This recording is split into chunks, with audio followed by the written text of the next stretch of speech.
ହେଇଛି କ'ଣ ତମର? କିଛି ଜାଣିପାରୁନ ସେ ମାଦିଗର ବାସ୍ନା ଆସୁନି। ଚୁଙ୍ଗୁଡ଼ି କଙ୍କଡ଼ା ଆଉ ଭାକୁର ମାଛ କେତେ କ'ଣ ଆଣିছিল ତା ସ୍ୱାମୀ। ମୁଁ ସେଇଥିପାଇଁ କହୁଛି ମୋ ଗୋଡ଼ ହାତ ଥରୁଛି କାହିଁ ଆଜି ମୁଁ ଛାଡ଼ କାହିଁ ତମକୁ ଜାଣିପାରୁନ କିଛି।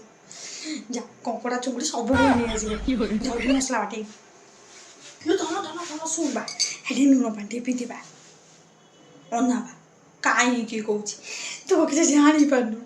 ବବୁଲଙ୍କର କଙ୍କଡ଼ା ବାସୁଛି ଆଜି ବା ଛାଡ଼ ଖାଇଦନ ପୁରା ମାସ ହେଲାଣି ଖାଇନି। କଙ୍କଡ଼ା ଆସିବ ଆଳୁ ପକେଇ ଝୋଳ କରିଦେବି ଖାଇଦେବୁ। ବୋପାକୁ ପଠେଇছিল ନେରେ ପିଇଦି ପେଟ ସିନା ଖାଲି ଥିଲେ ଖାଇବୁ ଇଏ ଏଇଥିପାଇଁ ଏଇଟା କଙ୍କାଳ ହେଇଯାଉଛି।